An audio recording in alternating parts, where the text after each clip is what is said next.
Ang Tore ng Babel. Ikalabing-isang kabanata. Noon, isang wika lang ang ginagamit ng lahat ng tao sa buong mundo.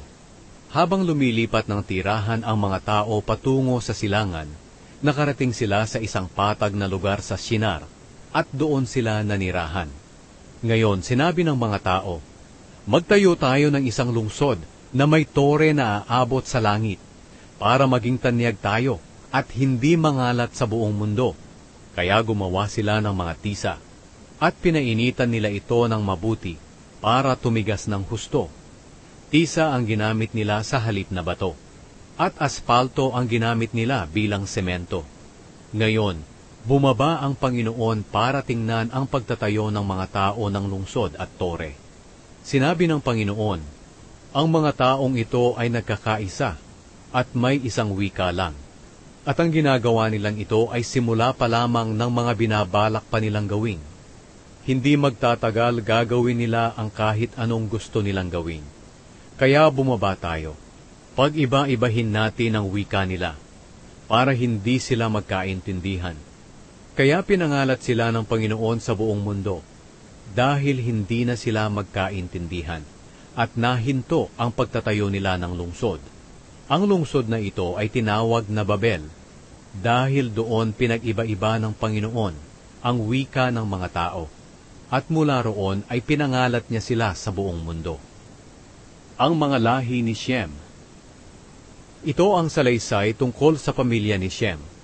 2 taon pagkatapos ng baha, nasa 100 taong gulang na noon si Shem, nang isilang ang anak niyang lalaki na si Arphaxad. Matapos isilang si Arphaxad, nabuhay pa si Shem ng 500 taon, at nadagdagan pa ang mga anak niya. Nang 35 taong gulang na si Arphaxad, isinilang ang anak niyang lalaki na si Shelah.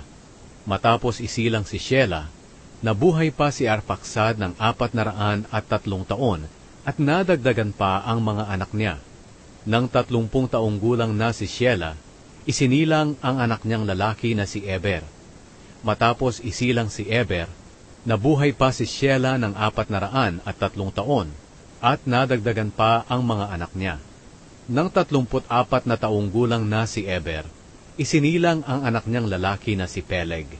Matapos isilang si Peleg, nabuhay pa si Eber ng 430 taon, at nadagdagan pa ang mga anak niya. Nang 30 taong gulang na si Peleg, isinilang ang anak niyang lalaki na si Reu. Matapos isilang si Reu, nabuhay pa si Peleg ng 209 taon, at nadagdagan pa ang mga anak niya. Nang 32 taong gulang na si Reu, isinilang ang anak niyang lalaki na si Serug.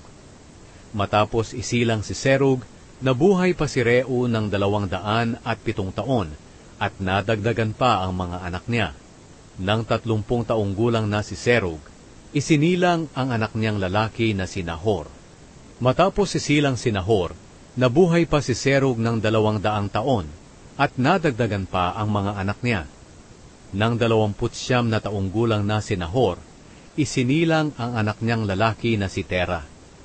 Matapos isilang si Tera, nabuhay pa si Nahor ng 119 na taon, at nadagdagan pa ang mga anak niya.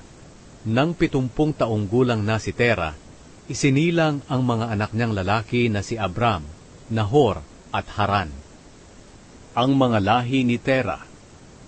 Ito ang salaysay tungkol sa pamilya ni Tera. Si Tera ang ama ni Abram, Nahor, at Haran. Si Haran ang ama ni Lot.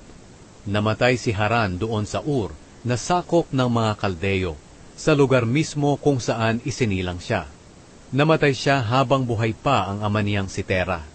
Naging asawa ni Abram si Sarai, at si Nahor ay naging asawa ni Milka. Ang ama ni Milka at ng kapatid niyang si Iska ay si Haran. Si Sarai ay hindi magkaanak dahil siya'y baog. Umalis si Tera sa Ur na sakop ng mga Kaldeyo. Kasama niya ang anak niyang si Abram, ang kanyang manugang na si Sarai, at ang apo niyang si Lot na anak ni Haran. Papunta sana sila sa Kanaan, pero pagdating nila sa Haran, doon na lamang sila tumira. Doon namatay si Tera sa edad na 205.